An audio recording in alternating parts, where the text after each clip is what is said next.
It's easy to bring negative calorie effect foods into your life and to make changing your eating habits easy and fun.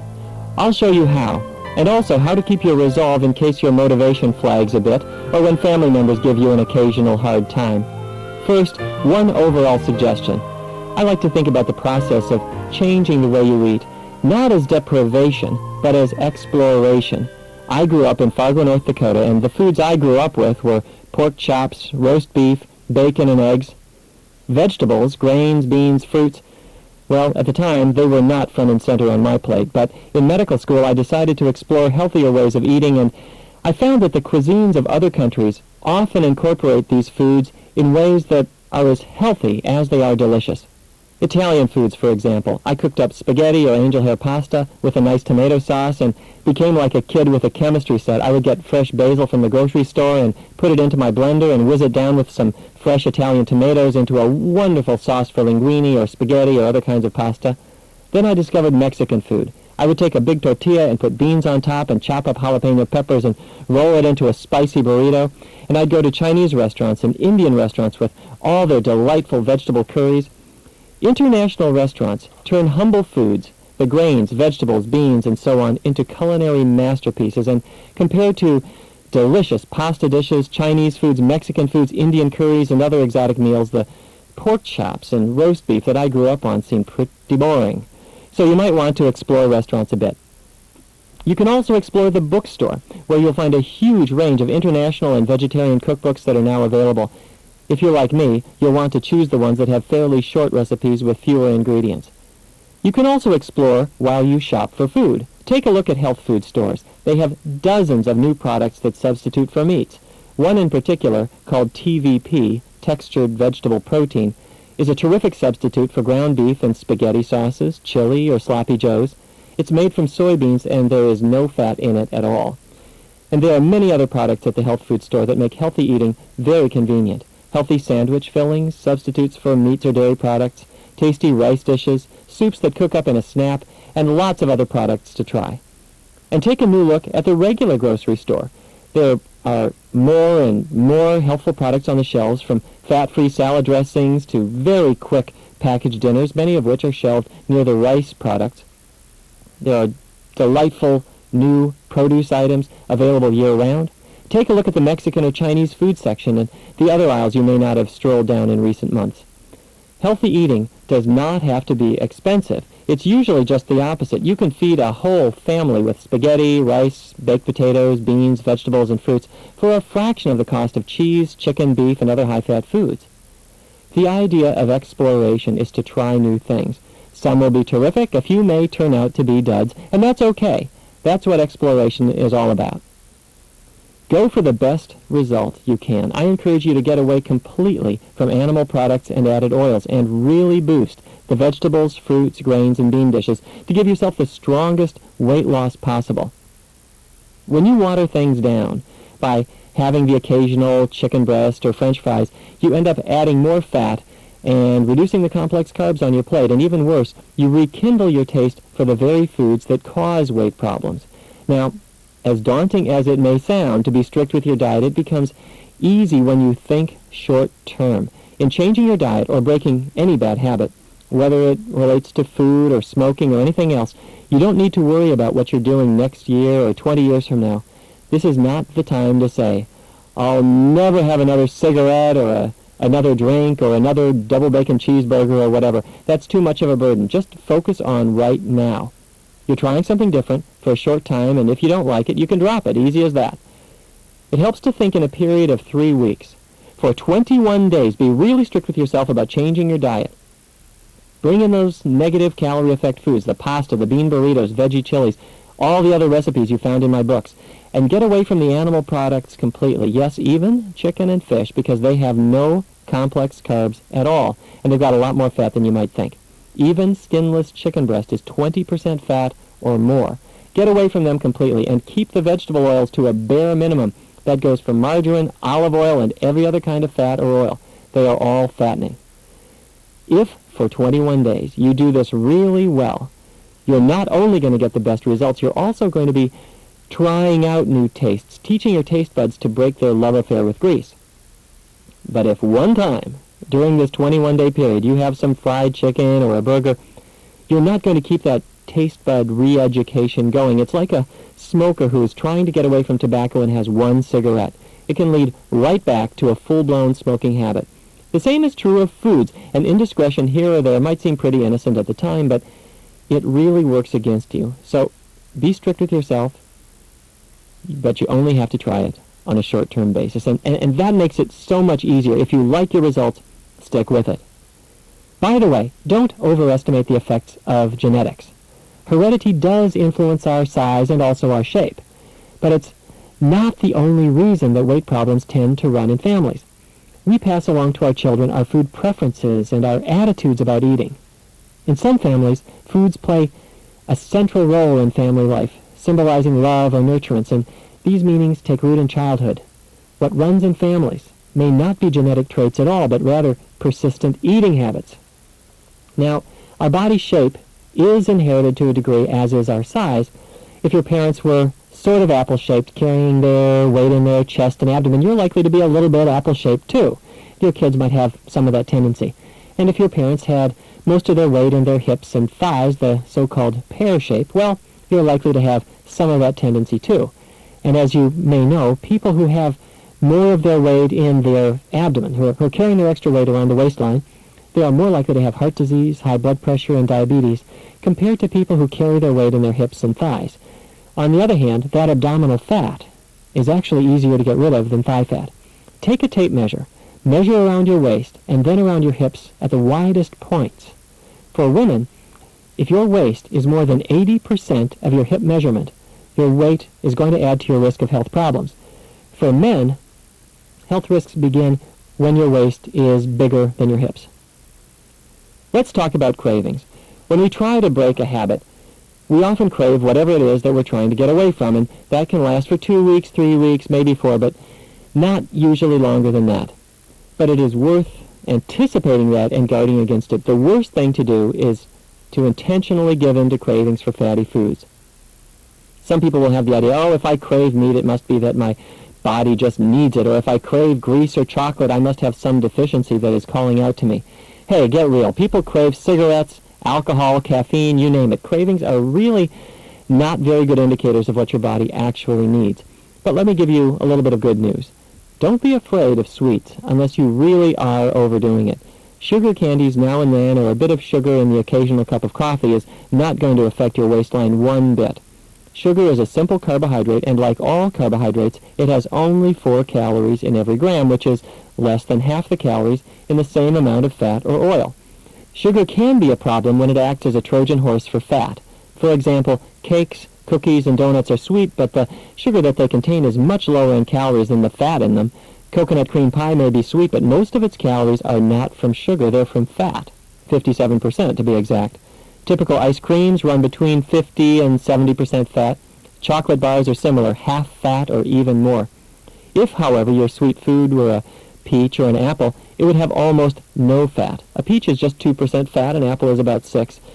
So sugar is not usually the problem. You could gain weight if you were to eat a tremendous amount of sugar, and sugar may present other problems. It makes some people irritable or depressed, but small amounts of sugar are not likely to affect your waistline unless there is fat built in along with it, like in pies and cakes and donuts. High-fat foods are a real problem. As you know by now, they are the cause of weight problems for millions of people, and for whatever reason, some people do crave fatty foods like meats or cheese when they're trying to get away from them. The best thing to do is to give yourself a good clean break and not give in. That sounds pretty daunting, of course, which is why I suggest you think short-term so that it becomes easier to make the break. Happily, food habits are just about the easiest habits to change. It's much easier to get away from meat, for example, than to stop smoking or to break other dangerous habits that we see in our medical practices. Breaking food habits is easy. That doesn't mean it's automatic, but most people find it easy, and you probably will too. Okay, what if you have a slip? Let's say you're at a party and you end up polishing off some hideously high-fat food. The worst thing to do is to use that as an excuse to give up. The best thing to do is to dust yourself off and say, oops, I made a mistake, and then continue from there, eating healthy foods. You can forgive yourself for a slip, but you will never forgive yourself if the slip causes you to abandon healthy eating. It really helps to remove temptation. go into the kitchen, open the cupboards, and throw out the foods that contribute to your weight problem.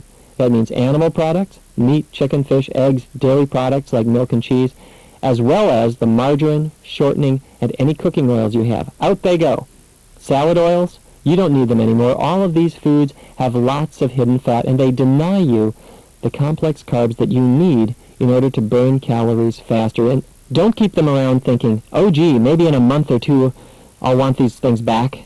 When you're changing your diet, you might have those little pangs of high-fat cravings, and you can get over them a lot easier if you remove the things that might cause them to flare up. If you have any reluctance to get rid of these items, it might help to remember that these foods not only caused your weight problem, they are also very unhealthy over the long run. High-fat foods increase your cholesterol level, they raise your cancer risk. When you throw them out, you're not doing it for vanity. You're doing it to be a fitter and healthier person, so get rid of those sources of temptation. And no, the other people in your family don't need them either. They don't need the health problems that these foods can bring. Now you should have lots of room on your kitchen shelves, so let's stock them with healthy foods. I suggest beginning with the foods that are very quick to prepare because you'll always want them on hand. If you've had a long day, you're not very likely to want to come home and be a gourmet chef for 3 hours. You want something quick and convenient like pasta with a jar of spaghetti sauce. Steam up some frozen vegetables and you've got dinner in 10 minutes. For convenience, pick up some canned soups and bean dishes, boxed rice dishes, or the meatless hot dogs or burgers that you'll find at the health food store. You can keep them on hand and they're very quick and tasty. These super quick items will not be as elaborate as what you would make if you had more time, but when you're a little short on time, they can really be lifesavers. Tasty foods without compromising what you're trying to accomplish. I like to keep a few lemons in the refrigerator. You slice up a lemon and squirt a little lemon juice on any green vegetable, and it will seduce the most adamant vegetable hater into liking spinach or broccoli or other green vegetables. A jar or two of Dijon mustard is terrific to keep on hand. It's great for topping your mashed potatoes or baked potatoes, believe it or not, and it's a lot better than sour cream or butter or margarine. Let me encourage you to include more raw vegetables on your shopping list, such as carrots, celery, cucumbers, or fresh spinach or other greens, and plenty of fresh fruit. For some reason, when people consume more raw vegetables and fruits, they seem to have a particularly strong weight loss response. And by the way, I don't suggest having broccoli or cauliflower raw. They need at least a little bit of cooking to be nutritious.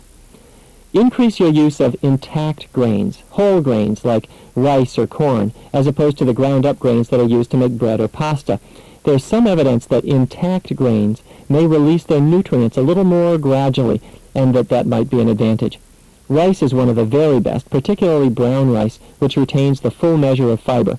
It will help maximize your metabolism and minimize calories, and you might find yourself feeling a little more energetic because of its extremely low fat content.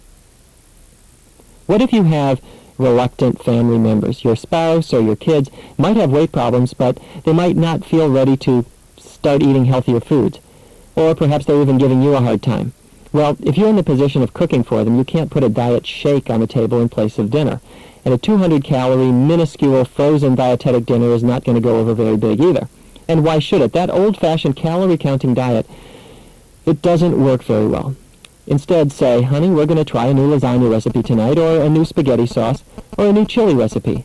Use the recipes with a negative calorie effect. And remember, you don't have to be a gourmet chef making 300 different recipes. Most families really only eat from about 6 or 8 dinner recipes, so experiment until you find the ones that your family really likes, and that's going to solve your problem. You might want to take a look at my other books, Eat Right, Live Longer, Food for Life, or The Power of Your Plate. They have plenty of delicious recipes for you to try as well. Of course, most of us need a little time to get used to new tastes, so the first time you offer a new recipe, people might be a little tentative about it. Not to worry, that's what experimenting is all about, but you really only need to try recipes until you find a half a dozen or so that you really like, and that'll give you plenty of choices. Once in a while, family members might give you a little bit of a hard time when you change the way you eat, because they might feel that this is going to affect what they are allowed to eat, or maybe they feel a little guilty about their own bad habits. Well, don't worry. When people are presented with any new idea, they almost always greet it with a little resistance or defensiveness, sometimes even ridicule, only later to come to full acceptance of it. That's true with just about any new idea, and with dietary changes it certainly is true.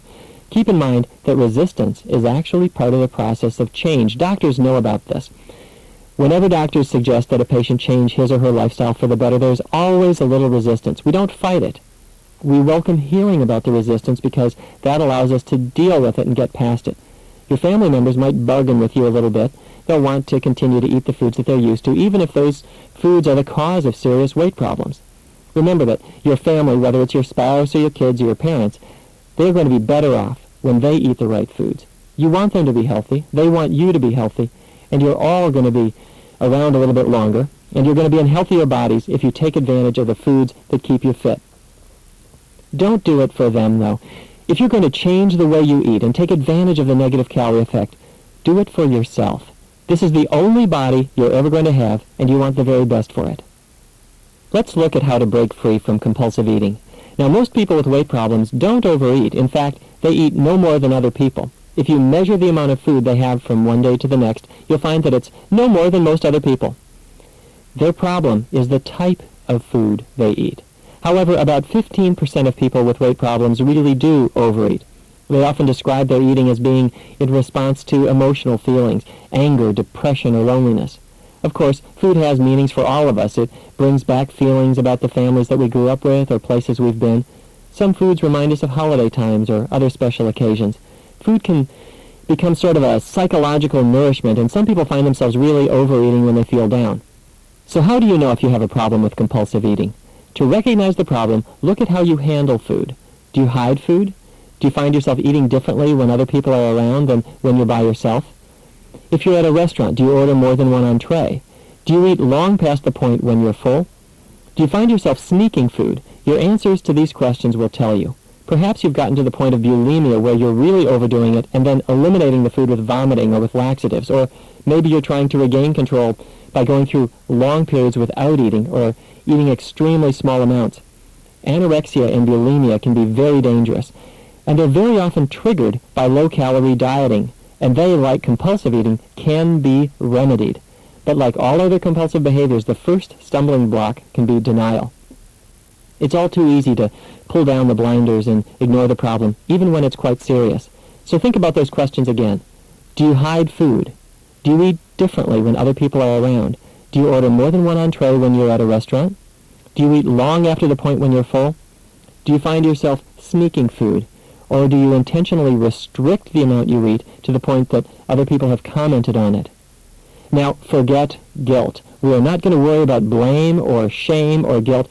We're going to get a grip on the problem. And I don't care if you've had the problem for 5 years or 10 years or longer. The solution is two parts. First, stick to what we call the new 4 food groups. The new 4 food groups are grains, vegetables, fruits, and legumes. These foods increase your metabolism and they tend not to be fattening, so you're not so likely to get into weight problems, even if you occasionally overdo it. In fact, I encourage you to eat generous amounts of them.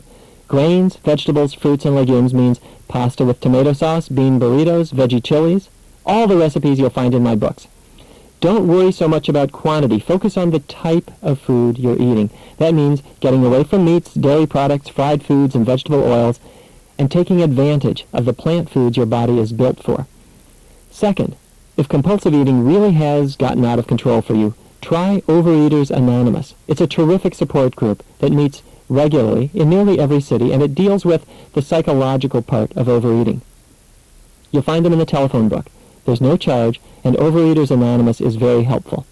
The combination of, number 1, building your meals from the new 4 food groups so that you can enjoy delicious meals in generous quantities without feeling guilty, and number 2, getting the psychological support of Overeaters Anonymous has helped untold numbers of people to break free of the cycle of compulsive overeating. When you use the negative calorie effect, you can not only lose weight, you can also improve a whole host of health conditions.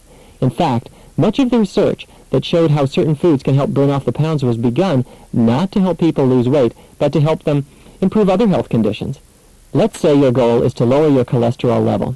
When you're getting the fats out of the diet, you're actually eliminating the number 1 cause of high cholesterol levels. Animal fats and other fats that are solid at room temperature, such as the shortening that some restaurants use to cook French fries, they stimulate your liver to make more cholesterol. When you get the animal products and other solid fats out of the diet, it's not just going to help you lose weight. For most people, their cholesterol levels drop as well.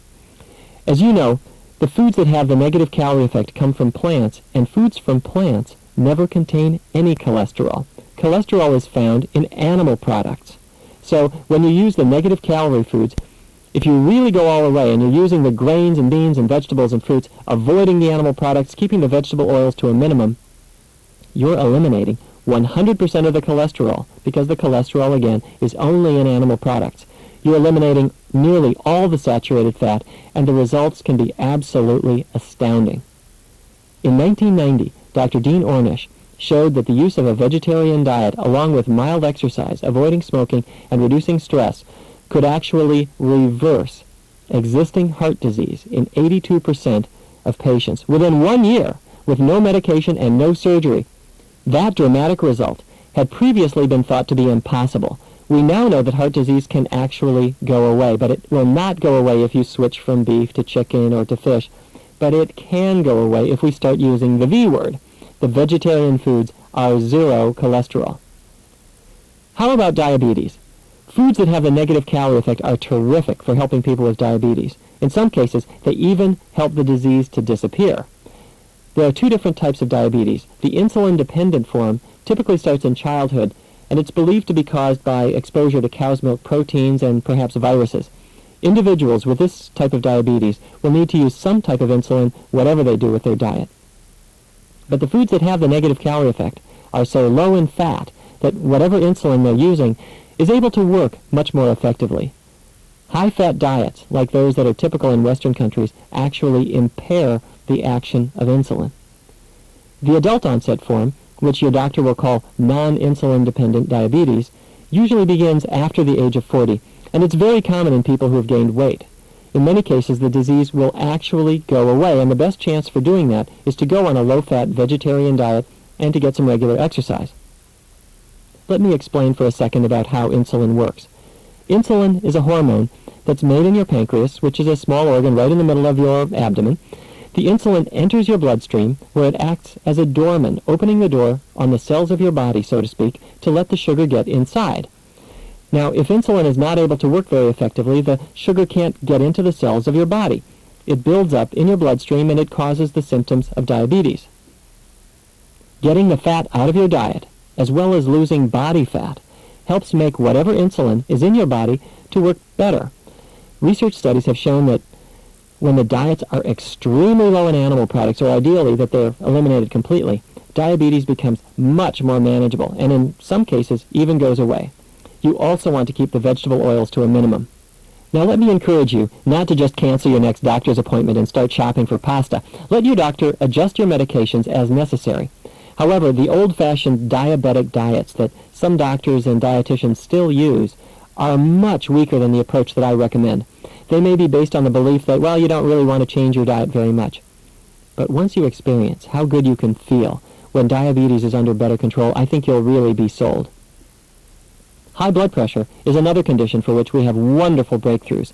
A study in Scandinavia took 26 patients, all of whom were on medication for high blood pressure, and put them on a vegetarian diet. A year later, of the 26 individuals, 20 were no longer on any medication at all, and when their blood pressures were taken, they were lower on average than when they began. It also helps to bring in regular exercise, such as a daily half-hour walk. The combination of daily exercise and a low-fat vegetarian menu can be really powerful. Nobody knows exactly why it lowers blood pressure. Researchers suspect that because the diet is so low in fat, the viscosity or thickness of the blood actually reduces within a very short time. Whatever the reason, this dietary change is more powerful than reducing the amount of salt you use, so you don't want to miss it.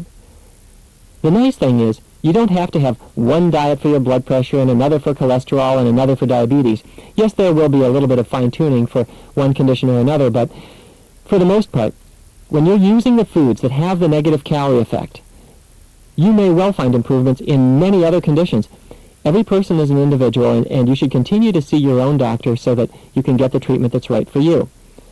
If you're dealing with health problems such as diabetes, high cholesterol, high blood pressure, whatever, let me urge you to learn more about the ways that foods can help you. The effect on these conditions can be truly amazing, provided you go a little bit further than some of the old diet recommendations that doctors made in the past. I'd like to refer you to some additional materials that I think you'll find very helpful. My own books will give you insights into dealing with cholesterol, heart disease, high blood pressure, diabetes, cancer, and other common problems. For preventing these problems in the first place, and for dealing with them if they've already been diagnosed, the power of foods can be truly dramatic. I'd also like to suggest that you look at books by Dr. Dean Ornish, which is Ornish, or Dr. John McDougall, which is McDougall. Both have very authoritative and practical guides that you're going to want to look at. There are many others too, but these books, along with my own, will provide a wealth of information that I think you'll really enjoy. Let me encourage you to subscribe to Good Medicine, a magazine published by the Physicians Committee for Responsible Medicine, an organization that I founded in 1985. Good Medicine has articles on nutrition, research, and medical controversies, and the catalog pages in the back list dozens of health and nutrition books and plenty of cookbooks for you to try. Just send $20 to Good Medicine, Box 6322, Washington, D.C. 20015, and please mention that you heard about it on this tape. Many people are frustrated to discover that their doctor does not really know very much about nutrition or how to use foods intelligently. When I was in medical school, nutrition was really a neglected part of our curriculum, and that's still true of most medical schools. Your doctor might not be in a position to help you work on your diet and might even try to talk you out of making extensive changes. The first thing that I suggest is this. If you generally like your current doctor, give him or her a copy of one of my books and mention that this is something you'd like to try and that you want the doctor to be aware of what you're doing. And that gives the doctor a chance to catch up with you and learn what you know now. You might also want to try a referral network that's run by the American Holistic Medical Association. They'll put you in touch with a doctor in your area who's familiar with nutrition. You can reach AHMA by telephone at 919-787-5146 or write to them at 4101 Lake Boone Trail, that's Boone like Daniel Boone, number 201, Raleigh, North Carolina, 27607. More and more doctors are recognizing the power of healthy eating. They're also recognizing that the old-fashioned diets using severe calorie restrictions or high-protein diets or formula fasting regimens can be dangerous and that they really don't work over the long run. And you can help your own health professional to learn about the power of nutrition, not only by sharing these materials with him or her, but also by sharing the wonderful results that you get so the doctor can pass this along to other patients.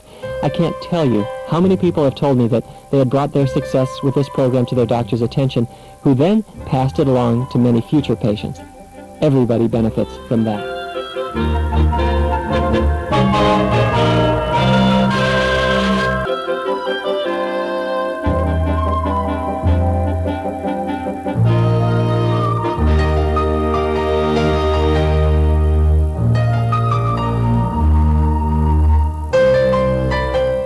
The negative calorie effect works at all life stages: childhood, pregnancy and nursing, menopause, and older age.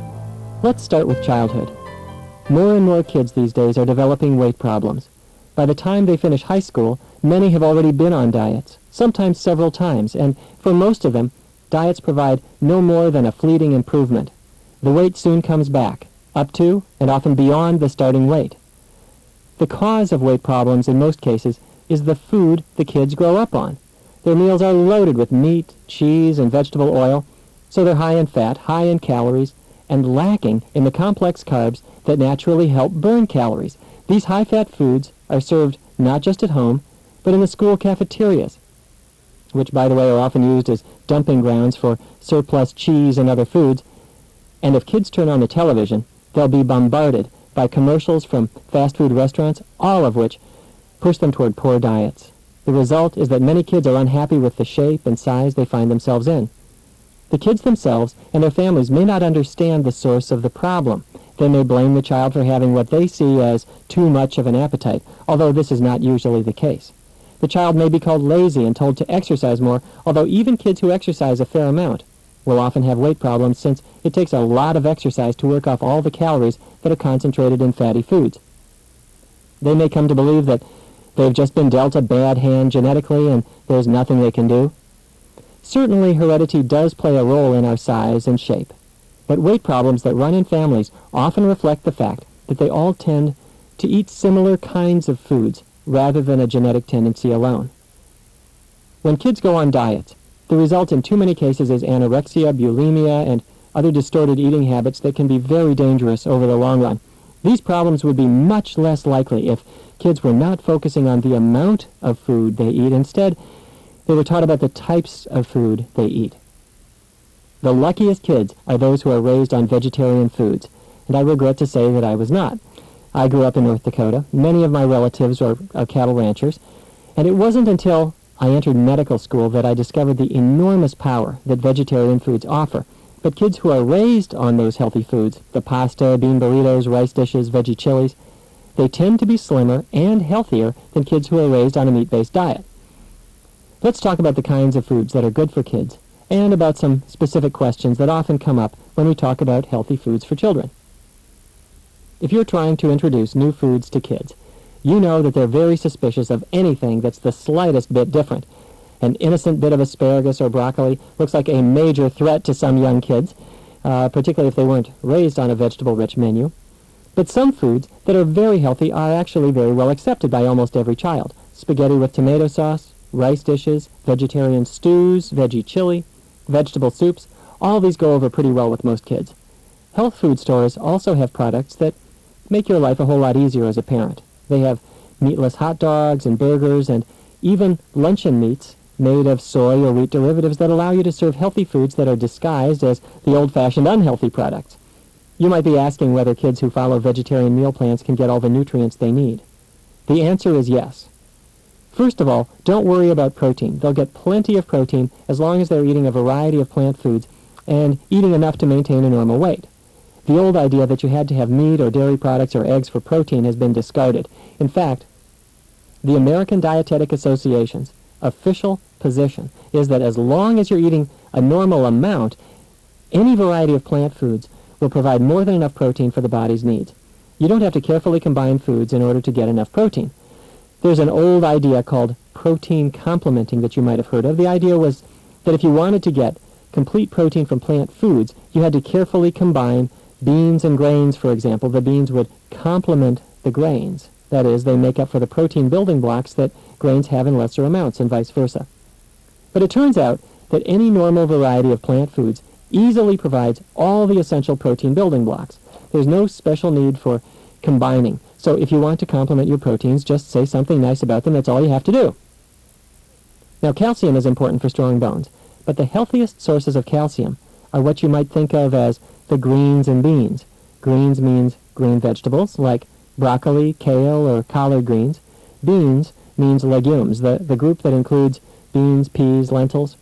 The greens and beans have lots of calcium. Now, some kids are a little afraid of green vegetables, but if you cut them up and put them into a stew or soup, they're often very well accepted. And most kids like baked beans, which are loaded with calcium. They like lentil soups.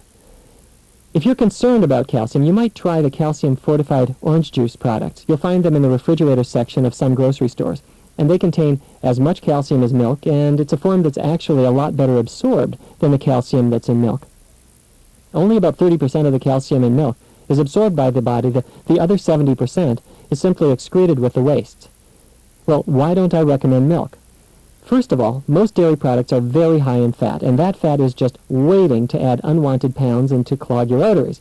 And by the way, the clogged arteries that lead to heart attacks later on actually begin in childhood. Non-fat and skim milk products actually don't have much of any fat, but they do have three other problems. They have animal proteins, lactose sugar, and contaminants, particularly antibiotics. Now, what I'm about to tell you may be new to you, but a growing body of research has many doctors very concerned about milk products. First, milk proteins are now believed to be the culprit in many health problems. Juvenile onset diabetes is thought to be triggered by certain proteins in cow's milk. According to the American Academy of Pediatrics, more than 90 scientific studies have been published on the link between milk and diabetes, and the evidence is very compelling. Also, many kids have chronic ear problems, asthma, or other respiratory problems, or skin conditions that are caused by a sensitivity to the milk protein. The problem may or may not be an actual allergy, and it's probably more appropriate to call it a food sensitivity. But when kids get away from dairy products, many cases of persistent ear infections, respiratory problems, asthma, etc., improve greatly and even go away.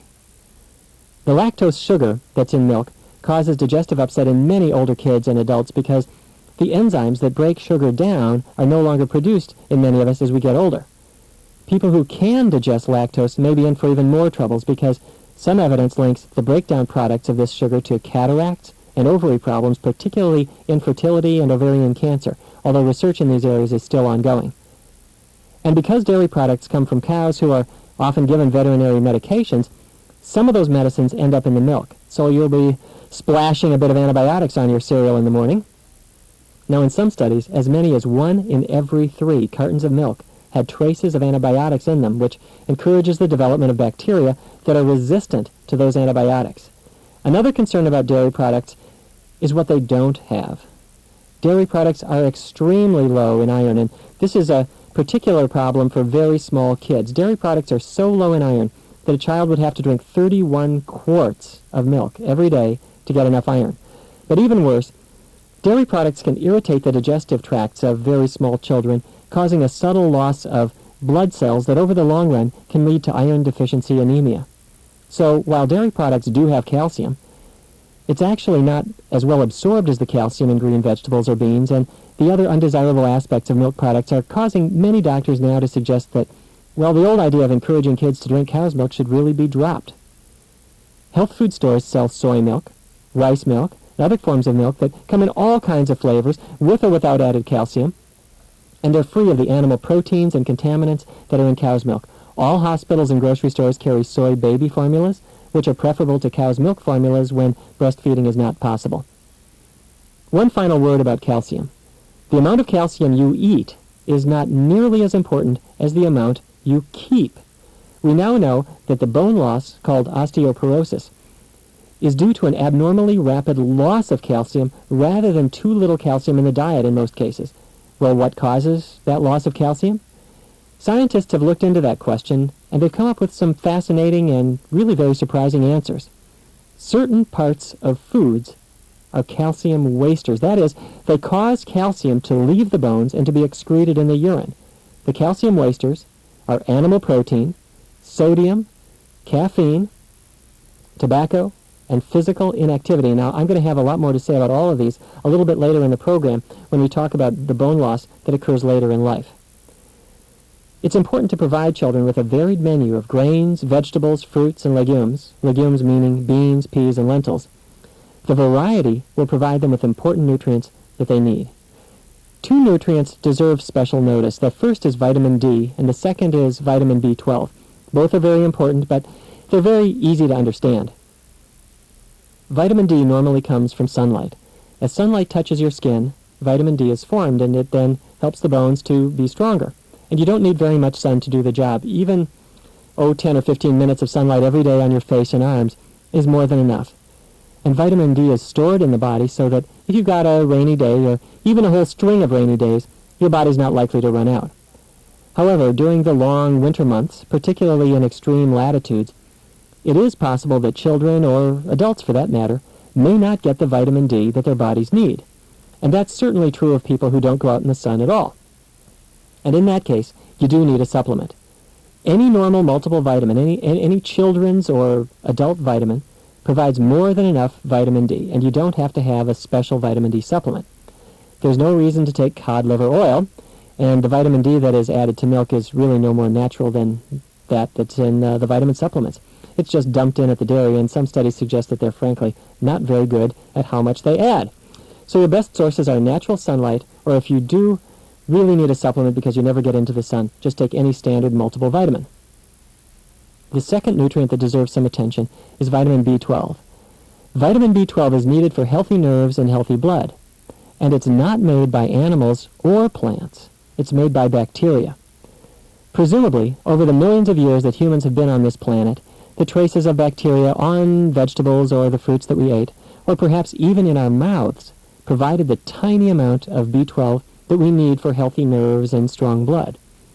Your body only needs about 1 microgram per day, which is an extremely small amount. I didn't say 1 gram or even a milligram. You just need 1 microgram per day.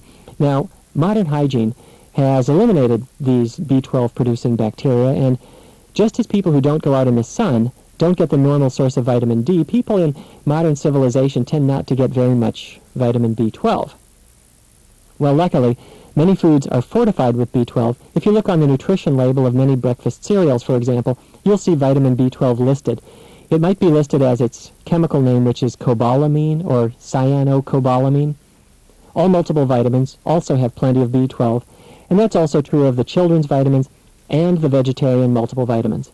Health food stores carry natural B12 supplements as well. Animal products contain vitamin B12, and lots of it, because in the cow's gut mixed with cow feces are plenty of bacteria that make B12, which then seeps into the cow's flesh. But along with that vitamin B12, you're going to get cholesterol and fat and the other undesirable elements of animal products. So I suggest that you get your B12 from the healthiest source, which is going to be any standard multiple vitamin. And you don't have to necessarily take it every day. You could take it every other day or so, because your body stores vitamin B12 for 3 years or even more. So there's no reason to panic, but it is something worth knowing about. And if you want more information on this, you'll find it in any of my nutrition books that you'll find at the bookstore. Children who are raised on foods that come from grains, beans, vegetables, and fruits, and who are not led down the path of meats, poultry, dairy products, and fried foods, are lucky children indeed. They're going to be spared many of the problems their parents faced, and they're much less likely to have weight problems or heart disease. Their cancer rates are much lower. So while you're helping your kids to slim down, you're also doing them a lot of other favors. And the most important thing is that you'll help them to develop a taste for healthy foods, and that will last a lifetime. For many of us, when we reach our mid-20s or maybe our 30s, we find that our metabolism is not quite as quick as it was when we were younger. We might start to add a little padding around the waistline. Our thighs might seem to expand a bit, almost on their own. And we have to go shopping for clothes in slightly larger sizes. And what's happening is that our metabolism really is slowing down. It doesn't have to be that way.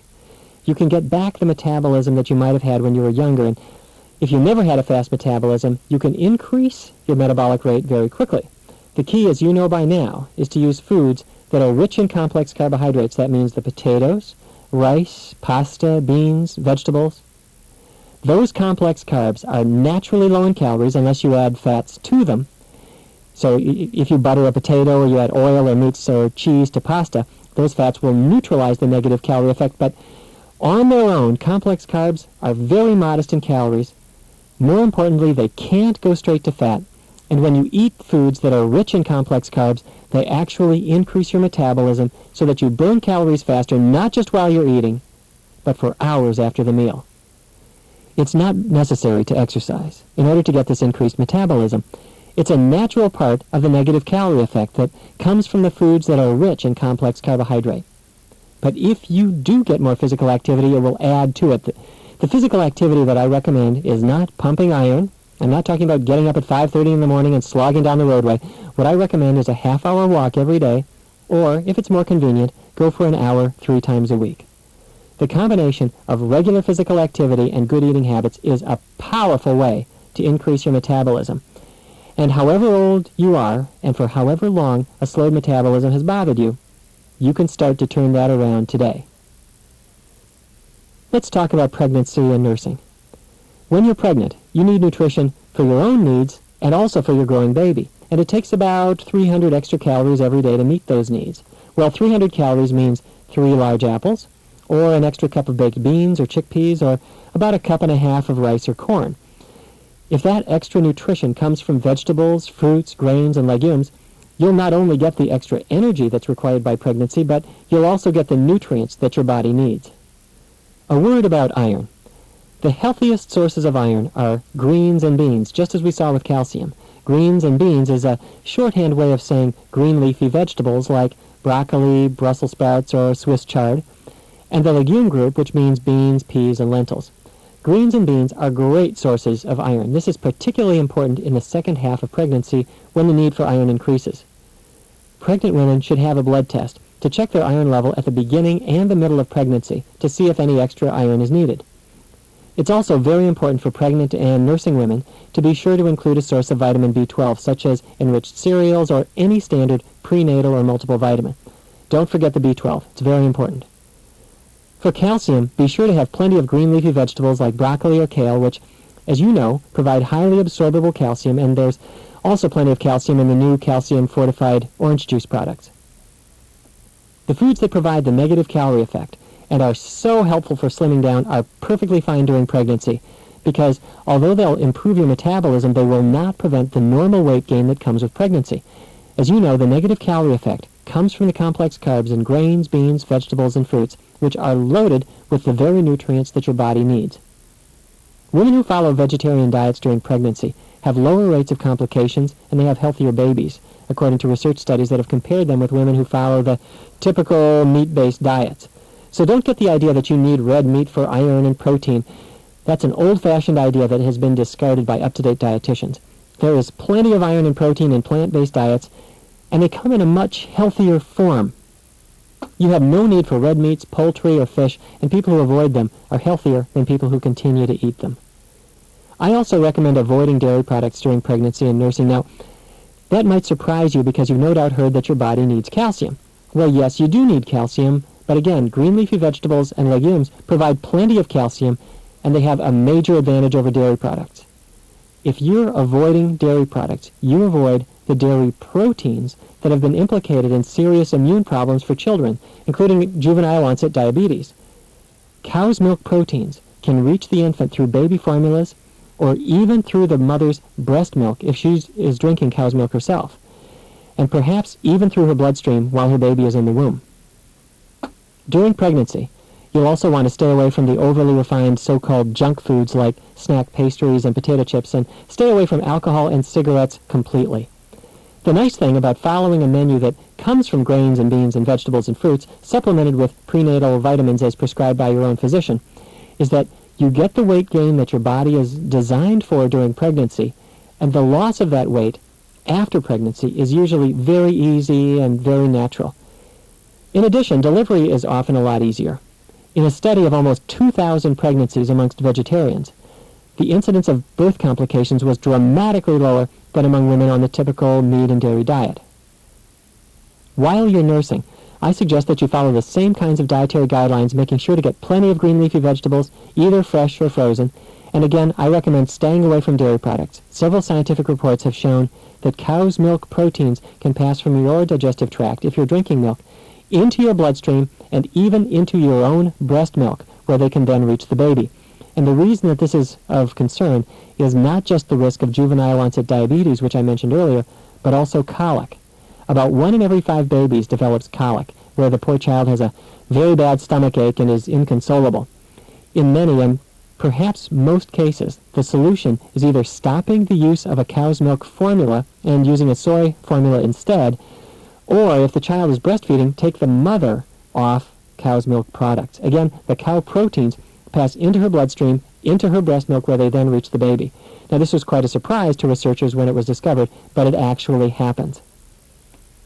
One very nice advantage of the foods that have the negative calorie effect is that women who follow diets that are rich in these foods often have a much easier time at menopause. Hot flashes are less common. The bone loss of osteoporosis is less common too. Why is it that these foods have this tremendous benefit? Well, first of all, they're very low in fat and they're high in fiber. And let me take a minute to describe how that works, because it is very, very important for many aspects of health. It's long been known that menopause is much easier for Asian women than for most Westerners. In a 1983 study, hot flashes were reported by only about 10% of Japanese women at menopause. And not only are hot flashes much rarer than in North America or Europe, bone strength is maintained much better than it usually is among Western women. Well, here's what seems to be happening. Low-fat, high-fiber diets help eliminate hormone excesses. Nobody knows exactly why that is, but cutting your fat intake in half, from about 40% of calories, which is typical in Western countries, down to about 20%, that will lower the level of estrogen, the female sex hormone, by about 17%, according to the U.S. National Cancer Institute. Western women consume much more meat and about 4 times as much fat as do women on traditional Asian plant-based diets. And they only get about 1/4 to half the fiber, and the result is a chronic elevation of estrogen levels throughout early adulthood. At menopause, the ovary's production of estrogen comes to a halt, causing a violent drop in estrogen levels. Asian women have lower levels of estrogen both before and after menopause. They're adapted to those lower estrogen levels, and The drop at menopause is much less dramatic. The resulting symptoms are much milder or even non-existent. Those who enter menopause on a low-fat vegetarian diet often breeze right through it. There's no shortage of reasons to get away from meats and dairy products and vegetable oils, and a smoother transition at menopause is yet another advantage of such a switch. Those on high-fat, meat-based diets are set up for the crashing reduction in hormones at menopause and the hot flashes that result. Plant-based diets also help slow down the loss of bone that is particularly common in women after menopause. Scientific evidence shows that osteoporosis is not caused so much by inadequate calcium intake, which is what usually gets the blame, but rather by very rapid calcium loss. Calcium is pulled out of the bones, and it ends up being lost in the urine. We now know many of the factors that actually are responsible for that, and it's easy to take advantage of that knowledge to protect your bones. The first culprit is meat proteins. They actually cause calcium to be extracted from the bones and excreted in the urine. This has been found in many research studies, but at first researchers had some trouble explaining it, and the explanation seems to be this. If you could look at a protein molecule under a very, very powerful microscope, it would look like a string of beads. Each bead is what we call an amino acid. Amino acids are the beads or building blocks that make up the protein chain. As protein is digested, these amino acids come apart and they enter your bloodstream. If your diet is rich in animal proteins, whether it's fish or chicken or beef or pork or eggs, those proteins break down to amino acids that acidify the blood very slightly. And in the process of trying to neutralize that acid, calcium is pulled out of the bones. Now, calcium is not carefully put back into your bones. It ends up being lost in the urine. And if your experience is like that of research subjects, eliminating animal products from your diet can cut your calcium losses in half. A second culprit is salt. Many people know that salt can affect blood pressure, but it also can affect your bones. You know how salt can dissolve the ice on your sidewalk during the wintertime? Well, in a way it can dissolve bones too, although not by the same mechanism. The sodium in table salt causes calcium to be lost from the body, and if you cut your use of salt in half, your need for calcium will drop substantially.